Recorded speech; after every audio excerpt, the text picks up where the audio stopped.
সংবাদ সবাইকে স্বাগত জানাচ্ছি। আমি ফিরোজ তোহা। শুরুতেই আরবে কেবলস সংবাদ শিরোনাম।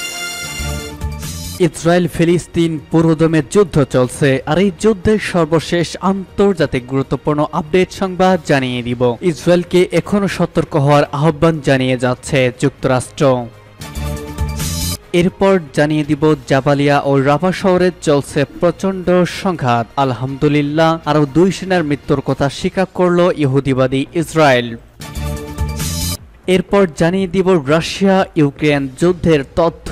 এদিকে ইউক্রেনের গুরুত্বপূর্ণ শহর খার্কিভে রাশিয়ার বিমান হামলা নিহত অন্তত 16। আরও রয়েছে উত্তর কোরিয়াকে থামাতে চায় চীন, জাপান এবং দক্ষিণ কোরিয়া। আরও থাকবে নির্বাচিত হলে ফিলিস্তিনপন্থী শিক্ষার্থীদের যুক্তরাষ্ট্র থেকে বের করে দেব বলছেন ট্রাম্প। এবং সর্বশেষ জানিয়ে দিব ইন্ডিগোর উড়োজাহাজে বোমা আতঙ্ক, যাত্রীদের তল্লাশি, ভয়াবহ বিপদ সংকেত ভারত জুড়ে। ইসরায়েলকে এখনও সতর্ক হওয়ার আহ্বান জানিয়ে যাচ্ছে যুক্তরাষ্ট্র। যুক্তরাষ্ট্রের আহ্বান কিংবা হুমকি উভয় উপেক্ষা করে গাজায় হামলা চালিয়ে যাচ্ছে ইসরায়েল। এতে বেসামরিকদের জীবন ঝুঁকির মধ্যে পড়েছে। সর্বশেষ রবিবার রাফা শহরের শরণার্থী শিবিরে ইসরায়েলি বাহিনীর হামলায় 45 জন ফিলিস্তিনি নিহত হয়েছে। এই ঘটনার পর আবারও বেসামরিকদের সুরক্ষার জন্য ইসরায়েলকে সব ধরনের সতর্কবার্তা অবলম্বন করার আহ্বান জানিয়েছে বাইডেন প্রশাসন। কেননা ইসরায়েলে মার্কিন অস্ত্রের চালান বন্ধ করার জন্য নিজ দলের কর্মীদের চাপের মুখে রয়েছেন মার্কিন প্রেসিডেন্ট জো বাইডেন। ব্রিটিশ বার্তা সংস্থা রয়টার্স এই খবর জানিয়েছে। মার্কিন জাতীয় নিরাপত্তা পরিষদের এক মুখপাত্র বলেছেন, ইসরায়েলের হামাসকে ধাওয়া করার অধিকার আছে। এই হামলায় হামাসের 2 জ্যেষ্ঠ সন্ত্রাসী নিহত হয়েছেন, যারা ইসরায়েলি বেসামরিকদের ওপর চালানোর হামলার জন্যই দায়ী।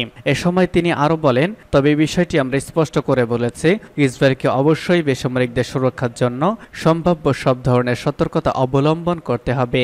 ইসরায়েলের প্রতি সমর্থন ফিরিয়ে নেয়ার জন্য নিজের দলের মধ্য থেকে বর্ধমান চাপের মুখে রয়েছেন মার্কিন প্রেসিডেন্ট জো বাইডেন। এমনকি রবিবার রাতে হওয়া বিমান হামলার আগেও এ নিয়ে বাইডেনকে চাপ দিয়েছেন তার সহকর্মীরা। রাফা শহরের শরণার্থী শিবিরে রবিবারের ওই হামলায় 45 জন নিহত হয়েছেন। মার্কিন হাউস অব রিপ্রেজেন্টেটিভস একজন বিশিষ্ট ডেমোক্র্যাট আইন প্রণেতা আলেকজান্দ্রিয়া ওকাসিও কার্টেস গতকাল এই হামলাকে একটি অবর্ণনীয় নৃশংসতা বলে অভিহিত করেছেন তিনি। সামাজিক যোগাযোগ মাধ্যমে করা একটি পোস্টে আলেকজান্দ্রিয়া বলেছেন, প্রেসিডেন্টের অঙ্গীকার বাস্তবায়ন ও সামরিক সহযোগিতা স্থগিত করার উদ্যোগ নিতে হবে এবং এটি অনেক দেরি হয়ে গিয়েছে।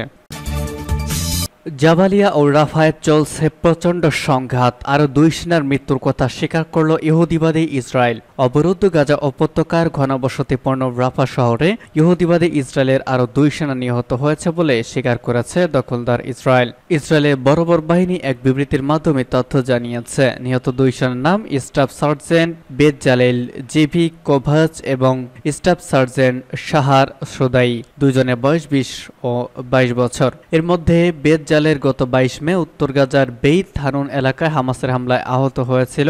ওই দিন হামাসের হামলায় ইসরায়েলের আরও 3 সেনা নিহত হয়েছে। অন্যদিকে সাদার সোদাই গতকাল উত্তর গাজায় নিহত হয়েছে। এছাড়া গাজার দক্ষিণাঞ্চলে গতকাল আরেক রিজার্ভ সেনা মারাত্মকভাবে আহত হয়েছে। ইসরায়েল বলছে, এই 2 সেনার মৃত্যুর মধ্য দিয়ে গাজা উপত্যকা আগ্রাসন চালাতে পর্যন্ত 230 জনের বেশি সেনা নিহত হলো। তবে হামাস বলছে, তাদের হামলায় ইসরায়েলের আরও অনেক বেশি সেনা নিহত হয়েছে, কিন্তু সে কথা দখলদার সরকার গোপন করছে। খার্কিভে রুশ বিমান হামলা, নিহত 16। ইউক্রেনের খার্কিভ শহরে একটি বড় ও ব্যস্ত হার্ডওয়্যার দোকানে বিমান হামলা চালিয়েছে রাশিয়া। এতে অন্তত 14 জন নিহত হয়েছে বলে কর্তৃপক্ষ জানিয়েছে। এই ঘটনায় আহত হয়েছে আরও কয়েক ডজন ব্যক্তি। আঞ্চলিক গভর্নর ওলে সেনিগভ জাতীয় টেলিভিশনে বলেছেন, 2টি জিপিএস নিয়ন্ত্রিত বোমা গতকাল বিকালে শহরে একটি আবাসিক এলাকায় অবস্থিত এপিসেন্টার হাইপার মার্কেটে আঘাত হানে। এতে মার্কেটে ব্যাপকভাবে আগুন ধরে যায় এবং ঘন কালো ধোঁয়ায় এক বিশাল কুণ্ডলী আকাশে শত শত মিটার উপরে উঠে যায়। স্থানীয় সরকারি বিচার দপ্তর থেকে জানানো হয় 43 জন আহত হয়েছে। খার্কিভ শহরের মেয়র ইবর টেরিখভ বলেছেন, আক্রমণটি শপিং সেন্টার লক্ষ্য করে চালানো হয়েছিল, যেখানে অনেক মানুষ ছিল। হার্ডওয়্যার দোকানে অন্তত 120 জন লোক উপস্থিত ছিলেন। এটি পরিষ্কারভাবে সন্ত্রাসবাদী কর্মকাণ্ড। মস্কো ইচ্ছাকৃতভাবে বেসামরিক লক্ষ্যবস্তু আক্রমণ করার অভিযোগ অস্বীকার করেছে। তবে ইউক্রেন তাদের 27 মাস ধরে চলা আক্রমণে কয়েক হাজার লোক নিহত এবং আহত হয়েছে এই তথ্য জানিয়েছে। উত্তর কোরিয়াকে থামাতে চায় চীন, জাপান, দক্ষিণ কোরিয়া। প্রায় 5 বছরের মধ্যে প্রথমবার ত্রিপক্ষীয় শীর্ষ সম্মেলনে বসেছে চীন, জাপান ও দক্ষিণ কোরিয়া। গতকাল দক্ষিণ কোরিয়ার রাজধানী সিউলে মিলিত হন 3 রাষ্ট্রপ্রধান। উত্তর কোরিয়া মহাকাশে আরেকটি স্যাটেলাইট স্থাপনের ঘোষণা দেওয়ার পর এই সম্মেলন অনুষ্ঠিত হলো। সম্মেলনের পর প্রকাশিত একটি যৌথ বিবৃতিতে বলা হয়, সম্মেলনে নিরাপত্তার বিষয়ে সহযোগিতা নিয়ে আলোচনা করা হয়েছে। এ সময় 3টি দেশেই আঞ্চলিক শান্তি ও স্থিতিশীলতা, কোরীয় উপদ্বীপের পারমাণবিক নিরস্ত্রীকরণের বিষয়ে নিজের অবস্থান পুনর্ব্যক্ত করেছে।